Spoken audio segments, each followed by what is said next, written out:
Bonjour tout le monde, bonjour Chloé. Coucou Sandrine. J'espère que vous allez bien, on est ravis de vous retrouver. C'est que du bonheur pour nous de partager avec vous ce moment. La semaine dernière, on avait eu cette idée de se dire qu'on se reconnecterait bien à nos ancêtres qui, à rien à faire, sont quand même toujours avec nous d'une manière ou d'une autre, hein, Chloé. Voilà, tout à fait. Alors avant de commencer, j'allume ma petite bougie. Ouais. T'as remarqué qu'à chaque fois j'ai une petite bougie quand on parle, c'est Oui. important pour moi d'y amener de la lumière. Pourquoi ? Parce que la lumière pour moi c'est de l'information. Alors effectivement on va parler des ancêtres. Les ancêtres ce sont nos guides, ce sont ceux qui nous accompagnent à chaque instant, ceux qu'on peut appeler quand on a des questions. Et j'aime cette phrase de dire que pour savoir où on va, il faut savoir d'où on vient. Et nos ancêtres, tu vois, si je me les représente, c'est un peu comme si c'est notre lignée paternelle et notre lignée maternelle. Et donc c'est hyper important, en tout cas à mes yeux, de garder une connexion, ou du moins que l'énergie continue à circuler. Ça fait pas tellement partie de notre culture, hein, à nous. Non, du tout. Contrairement à l'Afrique, Ouais. à l'Asie, même aux pays d'Amérique Voilà. latine. On continue Oui. à vivre avec les grands-parents, comme s'il y avait, tu sais, où on continue de donner la connaissance, le savoir. Transmission, voilà, Ouais. c'est ça. Tandis qu'aujourd'hui, je pense que malheureusement, nos grands-parents, on va les placer. Et donc, il y a peut-être moins une connexion. Après, ça dépend aussi Oui, de d'une chaque personne à famille. On l'autre. peut pas faire de Mais culturellement, généralité. c'est pas quelque chose, parler de nos ancêtres, de leur présence, faire appel à eux pour avoir de l'aide, ça fait pas tellement partie de notre culture, en Du fait. tout. Et j'ai eu la chance à plusieurs reprises, de par des conférences, des lectures, des rencontres, de parler à des peuples premiers. Tu vois, ce sont ces tribus qui habitent souvent, qui habitent, en tout cas les personnes que j'ai rencontrées en Amazonie, les Kogi, les Arhuacos. Et eux disent une chose, ils disent qu'on peut faire ce qu'on veut avec notre technologie, tu sais, nos moyens de communication. La seule chose, ils nous invitent de prendre le temps, de temps en temps, à se mettre en cercle dans la nature, parce que c'est comme ça qu'on reste connectés les uns aux autres. Et je pense qu'aujourd'hui, moi j'ai un besoin de reconnecter les traditions, nos rituels, ce que nos anciens faisaient. On allait à l'église, on priait. Aujourd'hui, on va peut-être pas prier, mais on va poser une intention. Et c'est un peu la même chose. Et c'est l'idée, en fait, de s'en référer à quelque chose qui est plus haut, mais qui, pour moi, c'est la vraie connexion avec nos anciens. Et là, il y a la reconnexion à notre savoir. C'est pour ça que j'ai allumé la petite bougie, parce que pour moi, amener de la lumière, c'est amener de l'information, c'est amener de la connaissance. Et aujourd'hui, il y a beaucoup de sources auxquelles on peut se brancher pour avoir de l'information, mais il y a beaucoup de désinformation, tu es d'accord ? Et C'est très pollué, en fait. voilà, Ouais. donc ça fatigue. Ouais. Et c'est vrai que lors d'une vidéo, je parlerai un peu du nettoyage et du rechargement. Vous avez peut-être certainement entendu qu'on prend nos petites pierres, on les met sur le rebord de la pluie de fenêtre, on les charge à la lumière du soleil ou à la lumière de la pleine lune. On pense que c'est pour les pierres, alors que je dis toujours les pierres, elles ont 200, 300 millions d'années, elles ne vous ont pas attendu pour aller bien. Par contre, les cristaux, ce sont les meilleurs réceptacles pour contenir cette information. Pourquoi ? Parce que pour moi, les rayons qui nous viennent du soleil ou de la lune par réflexion, ce sont des photons, des particules qui n'ont pas de masse, et ces photons contiennent de l'information.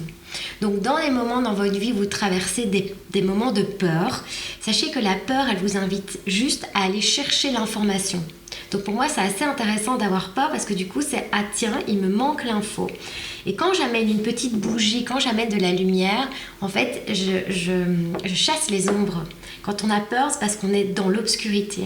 Et amener de la lumière, c'est amener de l'information, donc amener de la connaissance. Et donc, il y a plein d'outils, mais moi, je pense que la reconnexion à nos anciens, c'est notre propre connaissance. Et quand on écoute connaissance, c'est naître avec. Donc, c'est ce qui appartient à ma lignée, qui appartenait à une arrière-grand-mère, une grand-mère qui a vécu la guerre, qui s'en est sortie, la tête haute, qui a porté ses enfants, tu vois un peu. Et nous, parfois, dans notre moment présent, dans notre quotidien, on se dit qu'on va pas y arriver et que tout est compliqué, difficile. Et peut-être que si on se rebranche à l'énergie de cette arrière-grand-mère, tu vois un peu qui a... Alors, on parle bien de se rebrancher à l'énergie et pas d'être dans la comparaison. Surtout pas. Voilà, c'est pas pareil. Non. Parce qu'on pourrait culpabiliser de se dire oui, mais enfin, elle, c'est vrai, elle a connu ça, ça, ça et ça. Mais alors là, on n'est pas dans une bonne démarche. Non. C'est vraiment se reconnecter à l'énergie, à la vibration que dégageait cet ancêtre. Voilà, et qui fait partie de nous parce que elle, Oui. moi, c'est la même énergie, la même source. Et là, on parle pas des personnalités, on parle pas de l'incarnation de cette grand-mère, on parle plus de ce que elle a connecté et dont on a hérité parce qu'en transgénérationnel, toutes nos petites cellules ont cette information-là. Alors, on va en venir évidemment à ton choix, parce que oui. le principe, c'est de choisir en général 4 pierres. Il y en a que 4, c'est très, c'est très bien. Ouais. Toutes les 4 très différentes. Et je les trouve pourtant très, comparées à d'autres pierres dont on a déjà pu parler, très, comment je vais essayer d'exprimer ça Brut, non. Oui, peut-être, marqué. Je veux dire, il y en a aucune de la qui est... personnalité. Voilà, exactement. Personnalité est quelque chose d'un peu plus, travaillé, peut-être un peu plus mystérieux aussi, je trouve. Ouais. Tu veux commencer avec laquelle, Chloé? En fait, il faut savoir que 10 minutes avant de commencer, je ne savais pas du tout ce que j'allais prendre. Donc, c'est souvent à l'intuition, c'est vrai. On était en bas, je me suis dit, je vais prendre ça, c'est ça. Parce que, comme je vous ai dit, chaque pierre peut travailler vraiment... Chaque pierre a un large champ d'action. Donc là, je les ai pris et effectivement, en fait, moi, j'avais envie de l'authenticité, quoi. Tu vois, des pierres qui ont de la personnalité, du caractère. Et du coup, je pense que dans notre lignée, l'idée, c'est, comme je te dis, d'aller reconnecter ça. Alors, j'avais envie de commencer par la sphère. Oui, c'est celle que Chloé tenait en main avant même qu'on enregistre notre petite conversation. Alors, c'est une rhodonite, à pas confondre avec la rhodochrosite. La rhodochrosite, c'est un carbonate de manganèse. Ici, c'est un silicate, mais de manganèse toujours, parce que comme j'avais dit lors d'une des vidéos, le manganèse est responsable de la couleur rose des pierres. Le manganèse vient réparer, guérir, tu te souviens? Oui. Je t'avais dit, quand on se blesse, qu'on a un bobo, en fait, c'est le manganèse qui est responsable de la formation du collagène. Donc, c'est le manganèse qu'on trouve dans des pommades contre tout ce qui est problème de peau, psoriasis, eczéma. Donc, c'est vraiment, je me réconcilie. Et la rhodonite, son message, c'est la guérison du karma.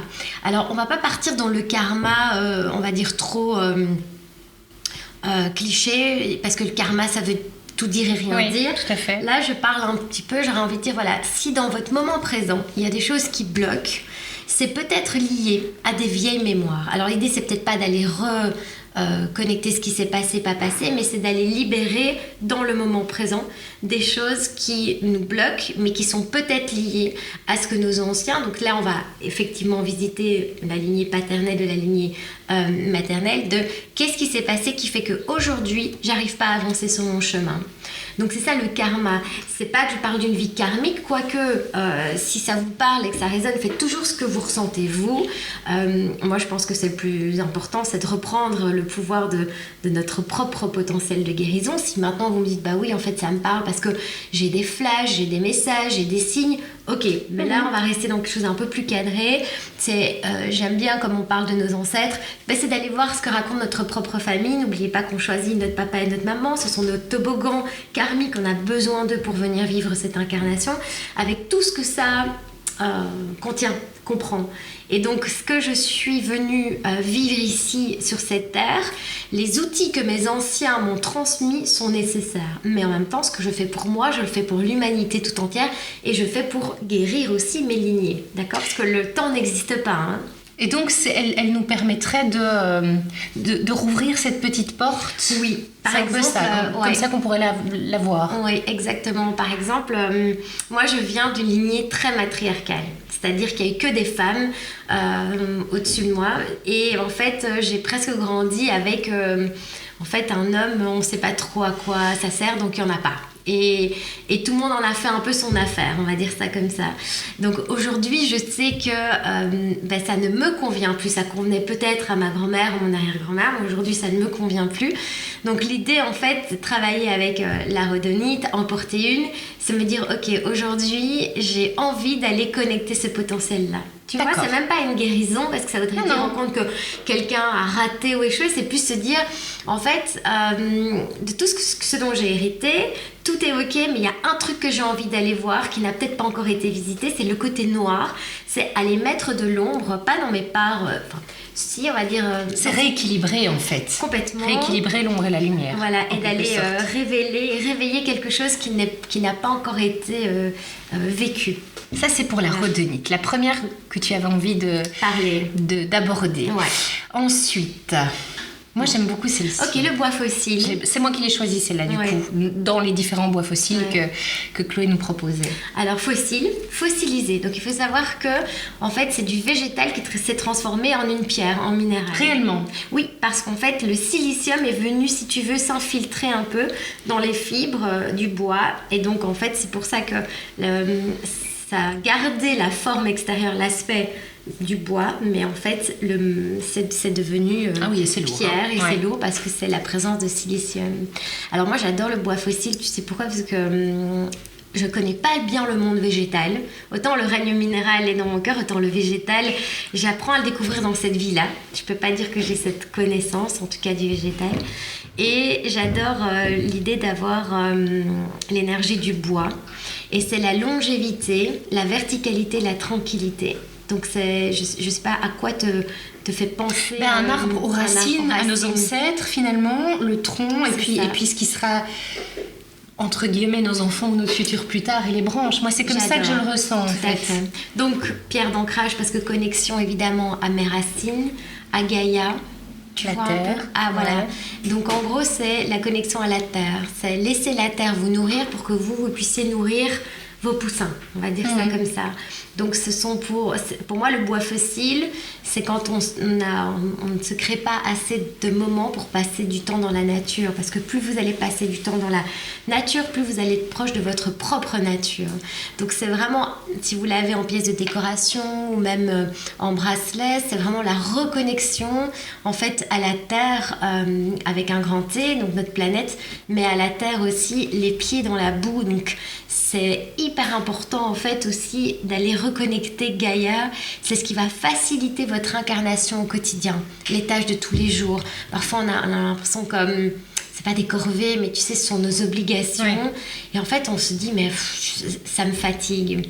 Et c'est un retour un peu à la terre nourricière en fait. C'est retrouver un sens à ce qu'on fait qui quelque part doit nous nourrir. Complètement. En fait c'est comme si on en a presque oublié l'idée que Gaïa nous nourrissait. Ben, bien sûr parce que c'est notre mère, mais s'il n'y a pas de connexion, il n'y a pas d'énergie qui circule et donc il n'y a pas de vitalité. Et en même temps pour moi elle travaille cette droiture. Donc en fait on en a beaucoup parlé, hein. Si je suis à ma juste place, les objectifs me trouvent, je ne dois pas courir derrière mes objectifs, donc je ne suis pas fatiguée. Il y a aussi cette idée de, comme tu disais, j'adore les branches qui partent dans toutes les directions. Des fois, on doit couper un peu les branches pour que la sève remonte. Donc, je me délaisse du superflu, de ce qui est lourd. Et donc aussi, peut-être au niveau des ancêtres, parce qu'on va revenir là-dessus. Je vous ai dit, une pierre, on peut partir sur plein de domaines, mais là, on l'a prise pour les ancêtres. C'est quand vous sentez que les schémas familiaux, la systémique familiale, elle est très lourde. T'as des familles comme ça où c'est des dynasties et on est le petit-fils, on est l'arrière-petite-fille et c'est comme si on endosse un peu la responsabilité familiale alors que nous on a juste envie d'être libre, indépendant, pas entrepreneur. Enfin tu vois par exemple la famille d'entrepreneurs et toi t'as juste envie d'être artiste, tu vois, ça me branche un peu dans l'énergie de mon papa où il était fils de diplomate et donc il fallait faire des études et lui il a juste dit non mais moi j'ai ma guitare électrique et ça me suffit quoi, tu vois. Et en fait tu sens comme ça que y a des générations qui coupent parce que c'est plus ils n'ont pas envie de prendre on va tout dire, le poids alors qu'il y a des choses aussi positives. Donc le but c'est pas, tu l'as dit tout à l'heure, équilibre. Le but c'est pas non plus de tout effacer, voilà, c'est ça, tu vois. Oui, parce que si on essaie d'effacer, d'une manière ou d'une autre, ça va nous revenir. Complètement. Si on n'est pas guéri de ça, si on ne le fait pas sereinement, si on met juste des œillères et qu'on occulte ce qu'on ne veut plus voir de ses ancêtres, c'est ça. Ça va revenir quelque part. Tout à fait. Du coup, il va nous renvoyer à notre nom de famille. Tu vois, avec toute la charge que ça comporte aussi. J'ai déjà remarqué qu'il y a des difficultés pour certaines personnes quand elles prennent le nom de famille du conjoint, c'est presque perdre son identité. Ou à l'inverse, on a un besoin de s'appeler autrement. Donc ça nous renvoie aussi à notre connexion avec nos ancêtres, avec notre famille. Bois fossile donc. Le bois fossile. Alors, lapis lazuli, et alors ici j'ai oublié le nom. L'ammonite. Ammonite. qui est aussi un fossile. Je vais peut-être la redresser. Elle est magnifique. Incroyable. On reconnaît. Incroyable. Hop, je vous montre. C'est fou. Le coquillage. Oui. Pareil. Qui existent en différentes tailles. Oui, je tiens à dire qu'ici on a pris des grands gabarits pour que vous puissiez les voir facilement, mais il y a forcément toutes les dimensions existent. Par rapport à nos ancêtres, alors après la symbolique...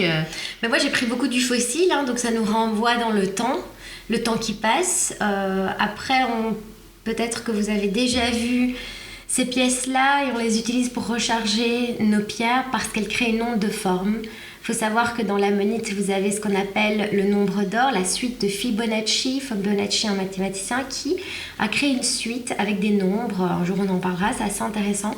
Et en fait, si tu traces une droite ici et que tu divises cette longueur par celui du dessus, tu as 1,619 qui est le nombre d'or, c'est un ratio.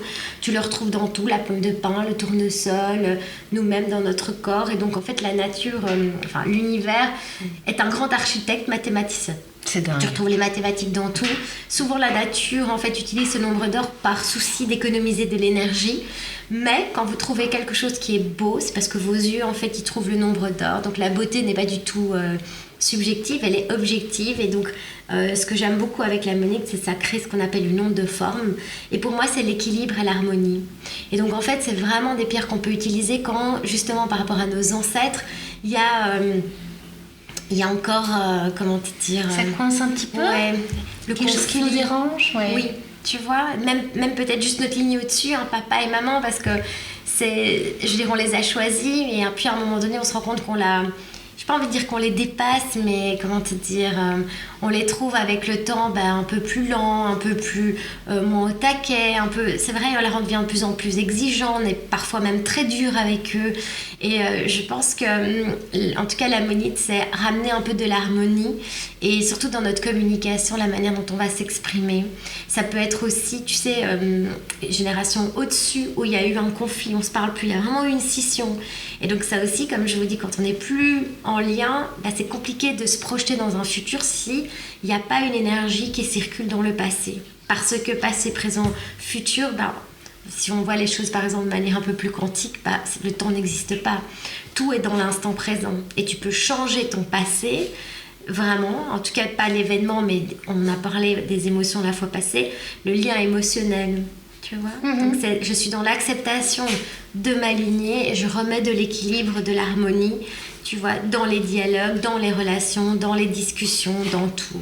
D'où cette espèce de rondeur, effectivement. Voilà, et qui va part à l'infini. Oui. Tu vois, un peu, c'est ça qui est aussi, c'est que ce que je hérite d'en haut, ça se transmet après aux jeunes générations, qui je pense sont pas, j'ai l'impression que même ces nouvelles générations elles viennent, alors je dis pas déchargées d'un karma, mais elles sont beaucoup plus claires, tu vois, les enfants qui viennent à la boutique, je les vois arriver, ils viennent avec des grands yeux, ils savent, ils connaissent, on peut pas tricher, enfin, ils sont pas pleins de stratégies, ils sont vrais et authentiques, et je pense que eux ils ont déjà fait un peu un travail, j'ai cette impression, tu sais, sur ce qu'on garde pas, ce qui m'est utile.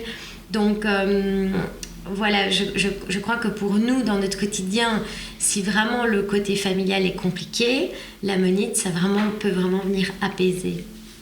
Et en plus, elle est magnifique. Elle est plus petit format, comme tu disais tout à l'heure. Là, on va rappeler, pour celles et ceux qui n'auraient peut-être pas vu nos petites conversations précédentes, qu'il n'y a pas nécessairement des endroits clés pour placer nos pierres. On peut les avoir en plus petit format en poche, certaines sous forme de bracelet, en pendentif. Enfin voilà, donc il faut un petit peu sentir toujours ce qui nous attire. Toujours, voilà. Et c'est vrai que parfois il y a peut-être un thérapeute ou un professionnel de la santé qui va vous dire où et comment mettre la pierre. Moi je pense que c'est moi ce qui me parle le plus, c'est d'abord faites-vous confiance, qu'est-ce que vous ressentez, et peut-être que vous allez, ne fût-ce qu'en nous écoutant, vous dire oui, en fait ça a du sens, ça me parle, c'est là que j'ai envie de poser la pierre. Et des fois quand on n'a pas la pierre, moi souvent je l'appelle dans l'énergie, je la visualise. Et ça fonctionne aussi. Donc, oui, si tu ne l'as pas physiquement. Si je l'ai pas physiquement, souvent, parce que parfois, je n'ai pas toujours toutes mes pierres avec moi. Il y a une pierre que j'appelle la shungite qui neutralise. Et alors, souvent, je me dis, zut, je l'ai oublié. Et puis, je sais pas, tu sais, je m'imagine me mettre dans une bulle dans une shungite. Et donc, En fait, n'oubliez pas que votre potentiel de guérison part de vous, hein. Donc c'est tout ce que vous allez en fait mettre en place pour vous. Ça va pas venir de l'extérieur, hein. Oui, et c'est un peu une forme de méditation. Quand tu visualises ta pierre, c'est une forme de méditation. Et méditer, c'est être témoin de soi. Donc c'est de faire le point, de se dire, tiens, aujourd'hui, de quoi est-ce que j'ai besoin? Alors la dernière, lapis lazuli, cette couleur bleue qui est absolument incroyable. Magnifique. Très vieille pierre, hein. Autant il y a des pierres très jeunes, je dis des pierres qu'on a trouvées récemment. Pourquoi? Parce que les techniques minières sont de plus en plus avancées, on creuse de plus en plus profond. Autant le lapis lazuli, c'est une pierre déjà que les Égyptiens utilisaient. On disait que c'était des pierres apotropaïques, donc pierre de protection pour se protéger de ce qui pouvait nous tomber du ciel. Et je dis le ciel parce qu'en fait, elle nous renvoie vraiment à la couleur d'un ciel la nuit avec ces petites inclusions de pyrite. C'est pas de l'or, parce que souvent mes étudiants en tout cas me demandent si c'est des incrustations d'or, mais c'est de la pyrite, et la pyrite nous renvoie aux petites étoiles qui sont dans la voûte céleste. Ouais. Et donc c'est la connexion à mes anciens qui sont de l'autre côté du voile, qui sont partis dans le monde invisible et qui veillent sur moi. Donc c'est une pierre qui est, je trouve, assez puissante, parce que je vous dis, depuis la nuit des temps, déjà en Mésopotamie on l'avait trouvée et on la travaillait. Et donc quand une pierre est ancienne, elle nous renvoie à notre passé. Et en même temps, quand les gisements, parce que quand vous la trouvez dans les carrières, son système cristallin, c'est le cube. C'est des petits Donc elle cubes. sort cubique, comme la pyrite. Comme la pyrite, par affinité, de système cristallin. Et le cube nous renvoie à la terre. Et donc c'est vraiment l'idée de se dire, mais qu'est-ce que je peux faire des informations que je capte là-haut, comment est-ce que je peux les mettre en bas dans la matière? Donc pierre de protection, parce que ce sont mes guides qui veillent sur moi, et en même temps je suis sur mon chemin et j'avance sur mon chemin avec cette protection. Ça veut dire aussi qu'on peut faire appel à eux. Ça veut dire aussi qu'il y a peut-être une grand-mère ou une arrière-grand-mère qui, de par ses conditions, de par l'époque dans laquelle elle vivait, n'a pas peut-être pu se réaliser en tant que femme, parce que là on devait juste se marier et avoir des enfants, n'a peut-être pas pu vivre ses rêves d'aventurière, n'a peut-être pu pas vivre quelque chose, et là-haut dit à sa petite fille, mais vas-y, je suis de ton côté. On peut préciser aussi, Chloé, que cette fameuse arrière-grand-mère, par exemple, ou cet arrière-grand-père, on ne l'a peut-être pas connue, mais c'est pas pour ça qu'on ne peut pas s'y référer et lui demander un coup de pouce. Quand vous avez besoin d'aide et que vous demandez à vos ancêtres un signe, un soutien, quelque chose, même si ce sont des générations que vous n'avez pas connues, rien n'empêche de le demander. Tout à fait. Et comme je te disais, avant on priait, aujourd'hui en fait on demande à libérer en fait l'énergie de nos ancêtres pour la récupérer. Et vous allez voir la force que vous allez avoir, parce que, en tout cas, nos guides, eux, ils sont de l'autre côté du voile et ils ne peuvent pas intervenir, entre guillemets, parce qu'on a le libre arbitre. Par contre, je pense qu'ils ne demandent pas mieux que de nous accompagner sur notre chemin. Parce que n'oubliez pas qu'on est quand même très courageux, l'expérience sur Terre, j'en parle souvent, l'incarnation, c'est quand même pas évident non plus, parce qu'on est dans la matière, on est dans l'énergie qui est polarisée, et ça ne vous coûte rien. Essayez, demandez, faites-le avec le cœur, et vous verrez le message que vous recevrez. Et souvent, c'est surprenant. C'est surprenant. Et c'est souvent aussi au moment où on ne s'y attend pas. C'est-à-dire que ne vous attendez pas à avoir la réponse, évidemment, à la seconde près, c'est pas comme un email, mais c'est au moment où vous le ressentez vraiment et que vous lâchez prise, que tout d'un coup, il y a un signe, aussi dingue soit-il, qui apparaît, qui vous parvienne. Et je pense que vous pourriez être nombreux ou nombreuses à témoigner, mais c'est vrai que ça reste quelque chose de fascinant et d'assez magique. Complètement.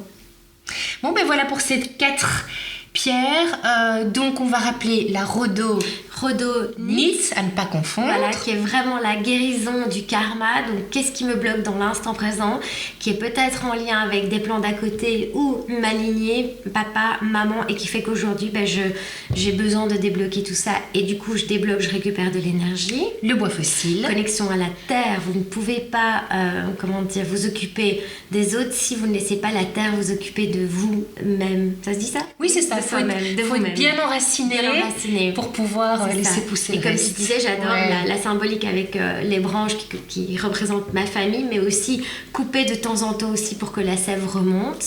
Ammonite. L'ammonite qui nous renvoie à l'équilibre et l'harmonie, c'est-à-dire vraiment qui va permettre d'améliorer la communication et que cette énergie, en fait, elle circule à l'infini, d'accord? Donc on ne se coupe pas, on ne se prive pas, parce que finalement c'est à nous-mêmes qu'on fait du mal, et on laisse en fait cette énergie circuler.